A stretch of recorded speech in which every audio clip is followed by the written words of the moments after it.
La guerre est devenue un jeu vidéo.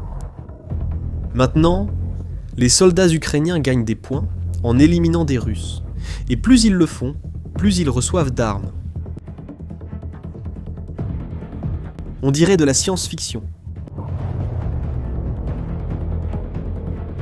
26 janvier 2026. Zelensky l'a confirmé publiquement. Actuellement, plus de 80% des cibles ennemies sont détruites précisément par des drones, et l'immense majorité sont des drones nationaux. C'est très gratifiant qu'il s'agisse de drones fabriqués en Ukraine. Rien que l'année dernière, 819 737 cibles ont été touchées précisément par des drones. Nous notons chaque dégât et avons aussi tout enregistré. Des scores pour chaque dégât, vous le savez par votre propre exemple. Notre système de points bonus électroniques fonctionne pour évaluer les résultats de la défense. En décembre, nos unités ont atteint un résultat de 35 000 occupants ennemis détruits. Nous vous remercions pour ce résultat. À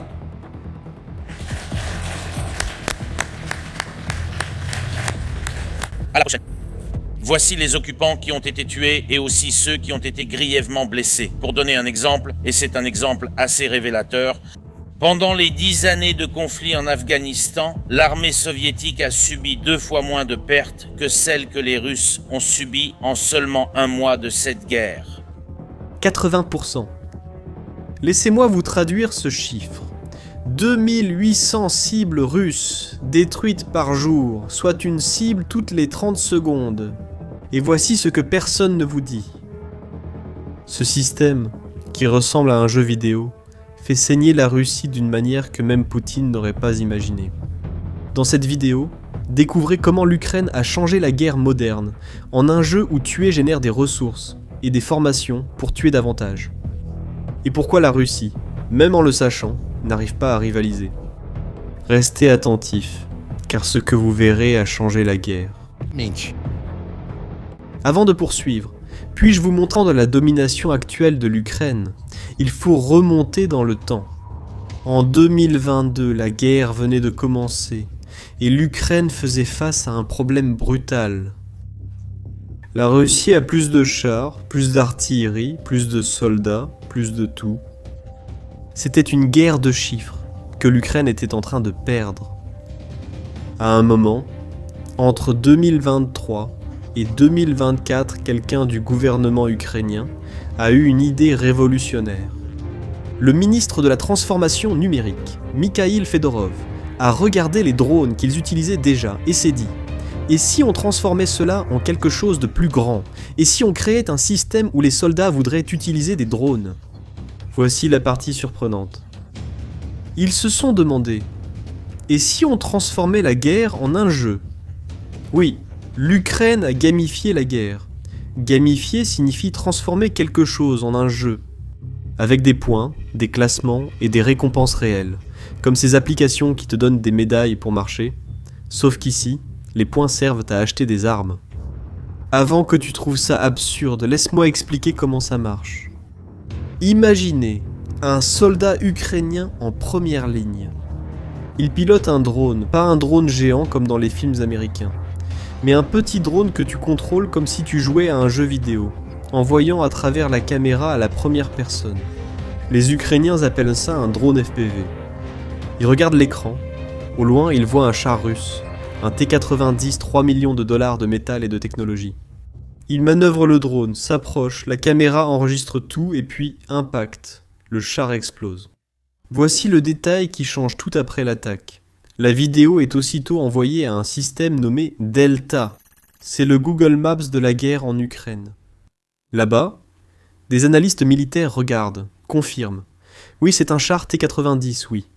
Il a été complètement détruit. Et ensuite, l'unité de ce soldat reçoit 40 points sur leur compte numérique.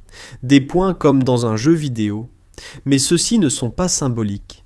Ces points peuvent être dépensés pour de l'équipement réel, pour de vrais drones. L'Ukraine a créé une place de marché appelée Bravin, et elle fonctionne exactement comme Amazon. Vous entrez et trouvez un catalogue de plus de 1000 produits.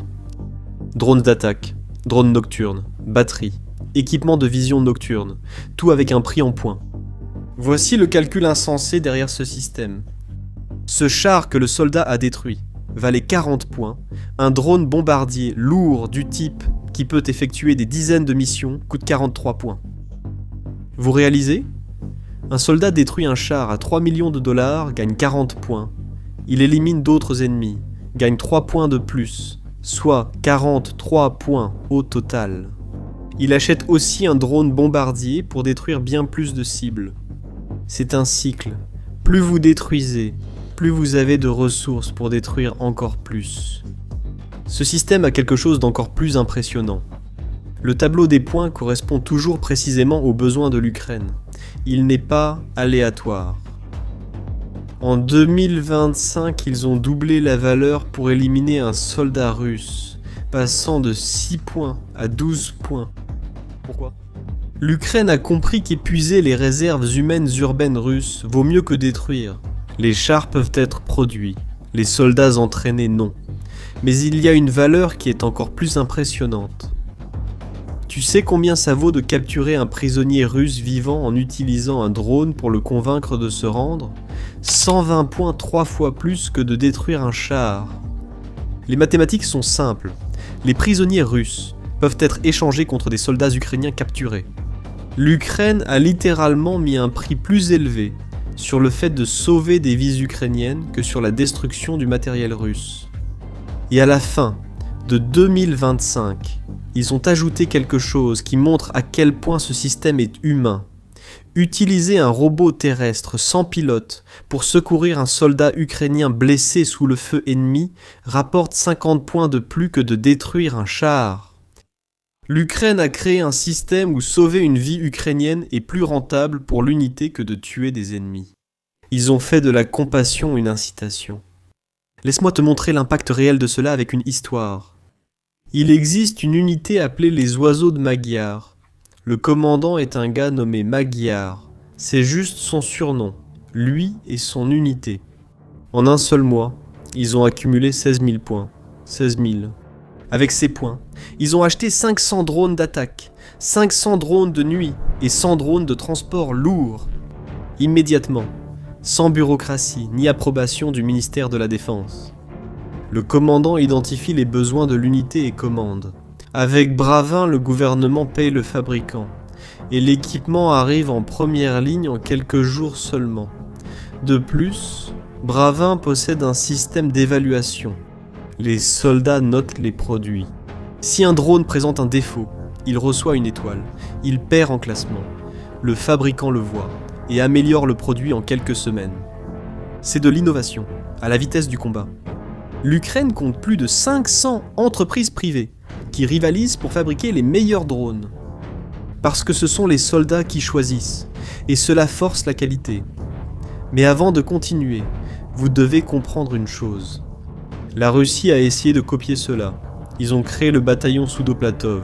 Ils ont aussi créé des centres de production de drones, mais cela n'a pas fonctionné. La raison pour laquelle la Russie n'a pas réussi à copier la partie la plus importante, c'est le système décentralisé. En Russie, tout vient d'en haut vers le bas. Un commandant demande de l'équipement. La demande monte la hiérarchie. Cela prend des mois, et l'équipement arrive en retard, où l'argent est détourné à cause de la corruption. En Ukraine, le commandant achète directement en quelques jours, sans intermédiaire, ce qui change tout. Maintenant, laisse-moi te montrer les technologies qui sont sur le champ de bataille, en ce moment. La première d'entre elles, ce sont les drones à fibre optique. La Russie est très forte dans un domaine qu'on appelle la guerre électronique. Ils disposent d'équipements qui bloquent les signaux radio. Ces brouilleurs, appelés jammers, peuvent abattre des drones classiques.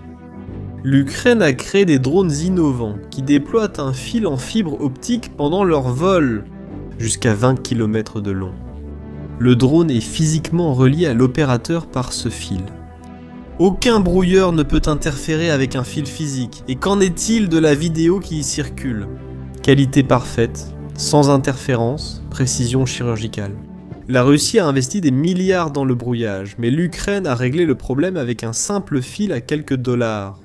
La deuxième technologie, ce sont les drones nocturnes. Les Russes ont donné un surnom à ces drones, Baba Yaga. Ce nom vient d'une sorcière du folklore slave qui vole la nuit et dévore les enfants. Un surnom choisi volontairement. Ces drones sont grands, lourds et complètement silencieux. Ils volent pendant la nuit, quand tout est sombre, et larguent des mines anti-chars lourdes directement sur les routes que la Russie utilise pour ravitailler ses troupes. Les soldats russes ont maintenant peur de sortir des tranchées à la tombée de la nuit, car tout mouvement peut attirer une Baba Yaga. Et le pire, c'est que vous ne l'entendez pas arriver. Elle apparaît simplement, largue la mine, et disparaît dans l'obscurité. Et pendant que l'Ukraine innove à une vitesse impressionnante, la Russie improvise comme elle peut. Les soldats russes mettaient maintenant des cages en métal sur les chars, des grillages, n'importe quoi pour essayer de bloquer les drones. Mais maintenant, nous arrivons au moment le plus important de cette histoire, et c'est ici que tout se connecte. Alors que l'Ukraine dominait l'attaque avec des drones, la Russie utilise aussi des drones, pas des petits drones. De gros drones fabriqués par l'Iran, appelés Shahed, et la Russie les utilise pour attaquer des villes ukrainiennes. Infrastructures électriques, résidences. En juillet 2025, la Russie a lancé 203 de ces drones par jour. L'Ukraine a créé des drones intercepteurs pour répondre chaque jour aux besoins de contrer d'autres drones. Les premiers étaient de bons, mais ils avaient un problème. Ils manquaient de vitesse. Les Shahed ordinaires volent à 200 km/h, ils sont faciles à intercepter. Mais ensuite la Russie a évolué.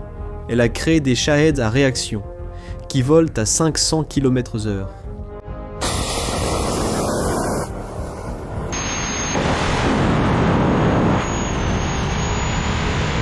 Et les intercepteurs ukrainiens n'étaient pas assez rapides.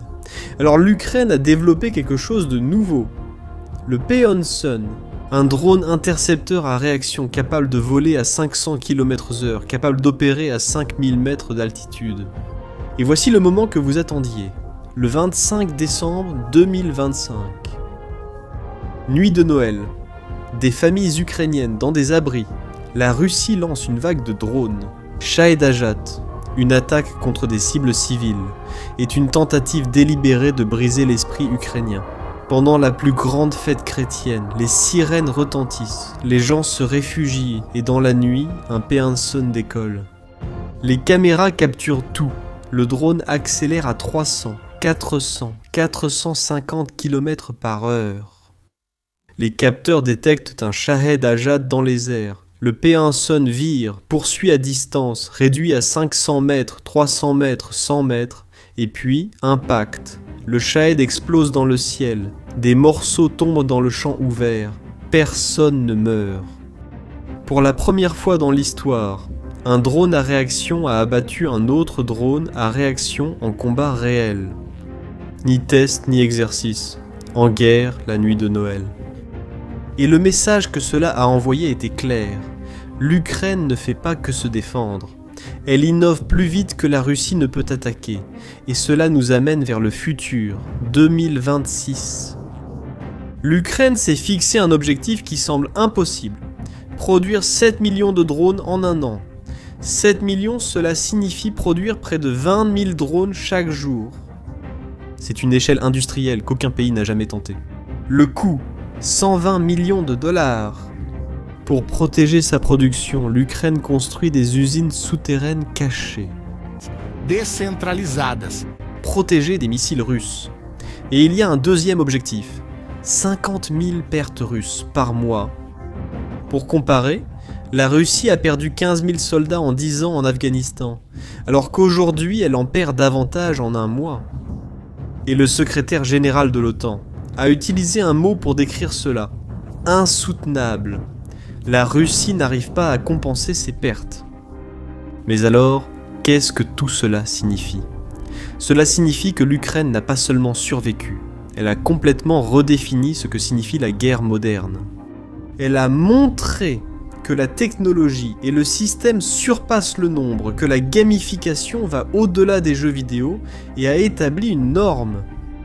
Toutes les futures guerres seront comparées à ce que fait l'Ukraine en 2026. L'ère du char comme roi du champ de bataille est terminée. L'ère du drone a commencé. Et l'Ukraine est en train d'écrire le manuel. Je voudrais votre avis. La gamification de la guerre va-t-elle se répandre dans d'autres armées? Ou cela marche-t-il seulement car l'Ukraine lutte pour sa survie? Laissez votre avis dans les commentaires et, si cette vidéo vous a impressionné, partagez-la avec quelqu'un qui doit la voir. Abonnez-vous à la chaîne et activez la cloche. On se retrouve à la prochaine.